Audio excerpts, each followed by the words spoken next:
Hello guys, welcome back to DGC classes. आज की इस वीडियो में हम बात करने वाले हैं जेनेटिक ड्रिफ्ट के बारे में। इन सिंपली हम देखें तो जेनेटिक ड्रिफ्ट का मतलब होता है जीन पूल का ब्रेक होना। ठीक है, मतलब जीन पूल में रैंडम चेंजेस आना, उसको बोलते हैं जेनेटिक ड्रिफ्ट। तो जीन पूल क्या होता है आप सोच रहे होंगे।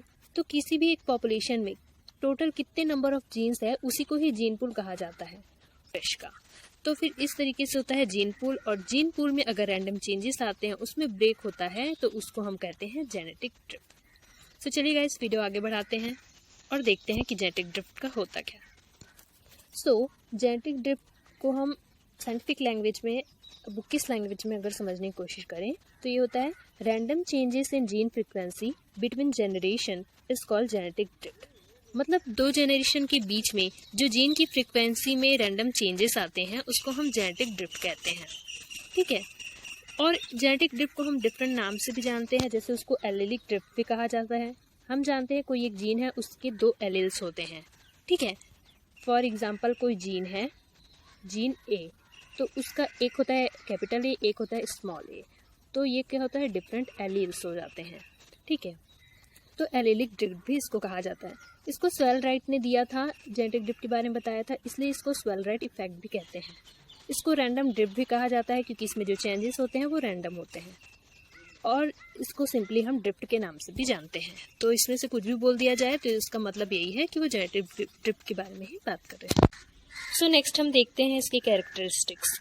जेनेटिक ड्रिफ्ट जो है वो डायरेक्शनलेस होते हैं। Then beside natural selection, genetic drift is another reason for changes in allelic frequency और इवोल्यूशन। नेचुरल, जैसे कि हम जानते हैं नेचुरल सिलेक्शन क्या होता है कि नेचुरल सिलेक्शन वो फेवर करता है survival of the fittest one, मतलब जो सबसे ज़्यादा फिट है वही सर्वाइव करेगा, ये बोलता है नेचुरल सिलेक्शन। ठीक है, तो नेचुरल सिलेक्शन क्या है, जो अनफिट है उसको क्या करता है, रिमूव कर देता है फ्रॉम द पॉपुलेशन। तो जेनेटिक ड्रिफ्ट भी नेचुरल सिलेक्शन के अलावा एक ऐसा तरीका है जिसके द्वारा एलील की फ्रीक्वेंसी में चेंजेस होते हैं या फिर इवोल्यूशन होता है। ठीक है, देन नेक्स्ट है causes of genetic drift. Genetic drift होता क्यों है। ठीक है, तो इसके दो रीज़न हो सकते हैं। पहला तो ये कि कैटास्ट्रोफिक एक्टिविटी, मतलब कि कोई अचानक से जो कैटास्ट्रोफिक एक्टिविटी में हम कह सकते हैं कि वॉल्केनो आ गया, भूकंप आ गया, बाढ़ आ गया, कहीं पे आग लग गई जंगल में, या एलिलिक फ्रिक्वेंसी या जीन फ्रिक्वेंसी में रैंडम चेंजेस आ जाते हैं। तो कैटास्ट्रोफिक एक्टिविटी में जैसे कहीं पे बाढ़ आ गया तो अचानक से बहुत लोगों की डेथ हो जाती है, आग लग गई तो बहुत सारी स्पीसीज की डेथ हो जाती है ना। तो यहाँ पे क्या होता है, रैंडम डेथ होता है, कुछ कहा नहीं जा सकता कितने लोगों की डेथ हो जाएगी और नहीं हो जाएगी, है ना। तो ये सारी चीज़ें क्या होती है, रैंडम होती है। तो इस तरीके से जो जेनेटिक ड्रिफ्ट मतलब जीन की फ्रिक्वेंसी में जो चेंजेस आते हैं तो उसको फिर हम क्या कहते हैं, बॉटल नेक इफेक्ट कहते हैं। ठीक है, और वही दूसरा तरीका होता है माइग्रेशन या मूवमेंट। कोई एक पर्टिकुलर जगह से दूसरी जगह पे लोग मूवमेंट करते हैं रहने के लिए या खाने के लिए या जो भी है, तो माइग्रेशन करते हैं, मूवमेंट करते हैं। तो उस वजह से भी एक जगह का जो जीन पूल है वो चेंज होके दूसरी जगह के जीन पूल में ऐड हो जाता है ना। तो यहाँ पे भी क्या होता है, जीन फ्रिक्वेंसी चेंज हो जाती है। तो इस तरीके से जब जीन फ्रिक्वेंसी चेंज होती है तो हम उसको क्या कहते हैं, फाउंडर इफेक्ट। तो बॉटल नेक इफेक्ट और फाउंडर इफेक्ट मैंने बहुत क्लियरली यहाँ पे समझाया है, आई होप आपको समझ आया हो। देन नेक्स्ट इज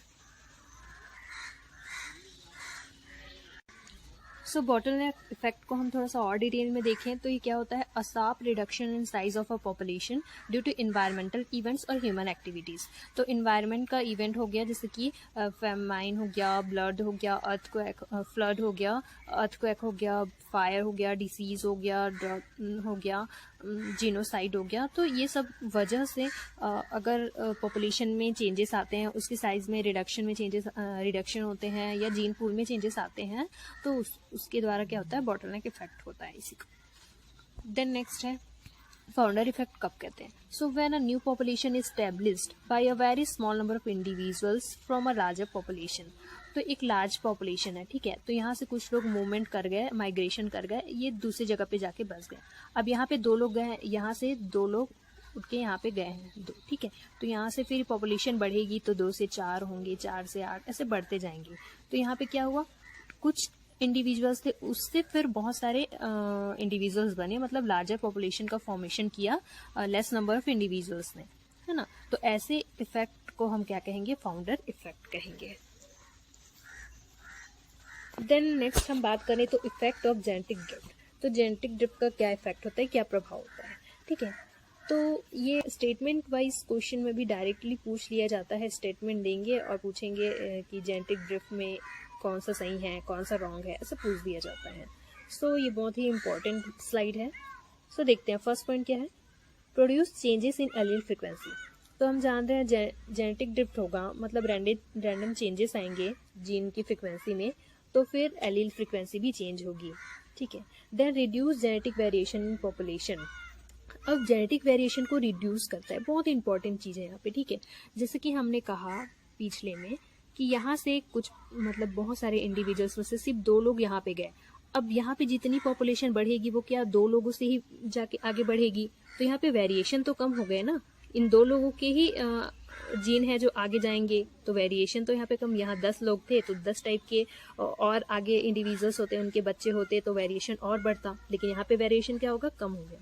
इसलिए क्या होता है, जेनेटिक ड्रिफ्ट का इफेक्ट ये है कि ये जेनेटिक वेरिएशन को रिड्यूस करता है।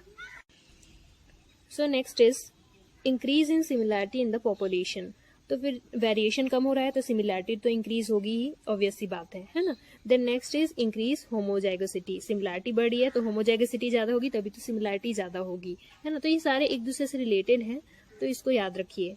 Then next point is reduce heterozygosity. अब होमोजाइगोसिटी बढ़ेगी तो ऑब्वियस सी बात है कि हेटरोजाइगोसिटी क्या होगी, रिड्यूस हो जाएगी। देन लास्ट पॉइंट है it can cause harmful alleles to become fix in the population. और ये लाइन इतनी फेवरेट है एग्जामिनर्स की कि ये घुमा फिरा के इसी लाइन को डायरेक्टली भी डाल के स्टेटमेंट वाइज पूछ देते हैं।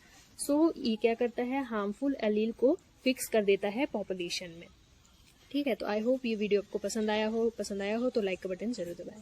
Thank you so much guys for watching.